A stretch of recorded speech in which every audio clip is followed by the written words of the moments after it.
I forgot about this blue sheet when I recorded your earlier videos on epoxides. This is kind of on two sides of it from your packet. It kind of outlines what we talked about with acid catalyzed and base catalyzed opening of epoxides. But there's also a little bit more information on here that is interesting and relevant, and one of them is the use of ethylene oxide. So the simplest epoxide here is called ethylene oxide. This is very important industrially. So we have ethylene oxide here, and annually this is produced in huge quantities. 4 million tons of this is being produced per year, and it is coming from ethylene. So remember, our alkenes, we would call this ethene, but the commonly used name for ethene is ethylene.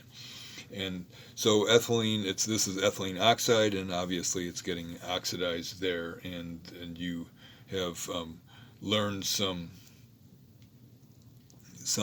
reagents for converting this. Typically you would use MCPBA, but on the industrial scale it's a lot cheaper to use silver oxide. So you can do silver oxide and do it under pressure at 300 degrees C. So this is how ethylene is converted to the epoxide. So then where does ethylene come from? Well, this is coming from mixtures of small alkanes, and those are fragmented by heating them 800 to 900 degrees C in the presence of steam, and that fragments them and causes elimination reactions, making ethylene. And then these small alkanes, where do they come from? Well, originally from oil, and a lot of the chemicals that we have that we typically use, organic chemicals, originally are coming from crude oil, which is distilled and separated into various fractions, different alkanes of different lengths, and then converted to ethylene and other things, but ethylene, and then ethylene oxide. And then ethylene oxide can be reacted with water, with H3O here, and we can protonate it, and then react it with a water molecule, opening it up. So this is known as hydrolysis, as we discussed earlier. So this is hydrolysis, and we end up forming this this molecule that has 2 carbons and 2 alcohols on neighboring carbons. So here's the net result of that. So we have to deprotonate here, and we get what is called ethylene glycol, which is antifreeze.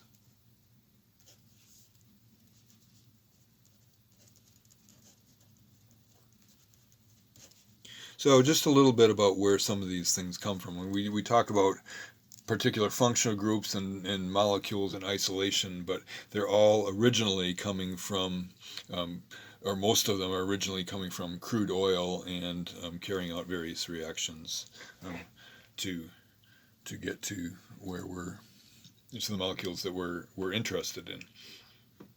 And then the ethylene glycol, or the epoxides, either one of them.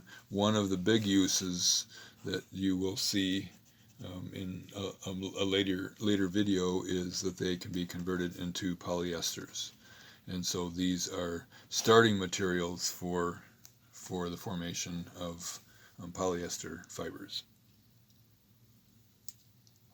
Okay, so then the rest of this blue sheet, the front side and the back side are things that we've already discussed. You can go through and draw the mechanism. This is kind of the outline for drawing mechanisms, and anyway, we didn't end up using it for that. And then the last thing on the second side here is one example of a molecule that is of interest, of drug interest. This is albuterol.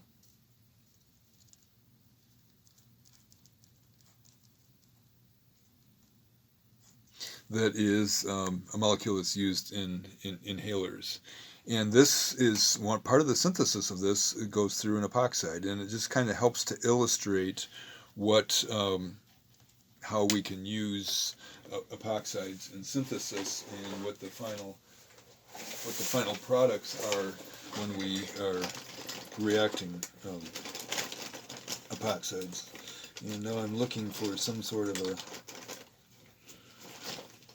pen here that will give a little darker line here, but what I want us to look at here in the starting material, here is an epoxide,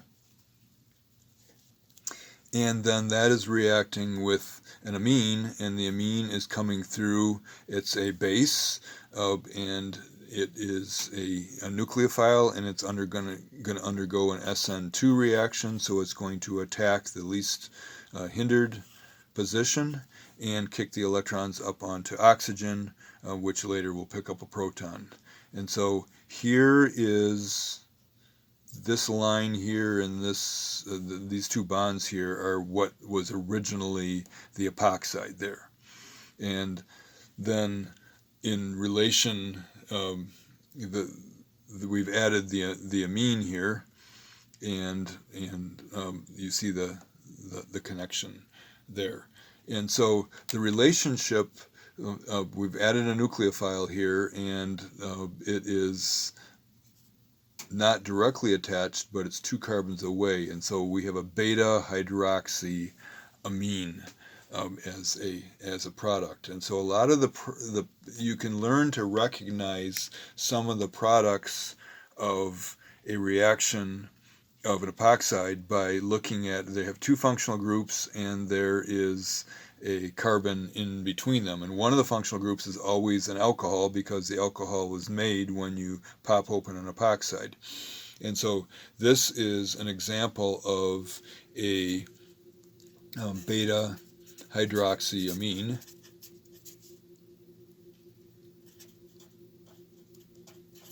If the nucleophile instead was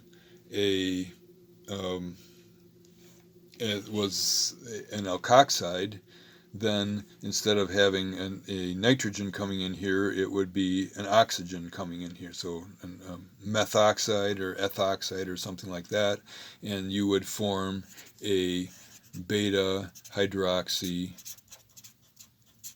ether. Or if you were coming in with a sulfur nucleophile, then you could form a beta hydroxy thiol, or a beta hydroxy sulfide,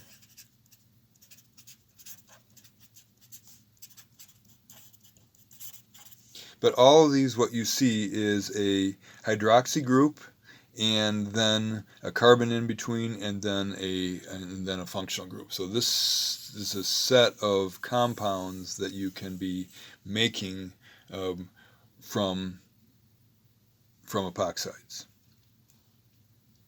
And so albuterol is an example, and this is an example.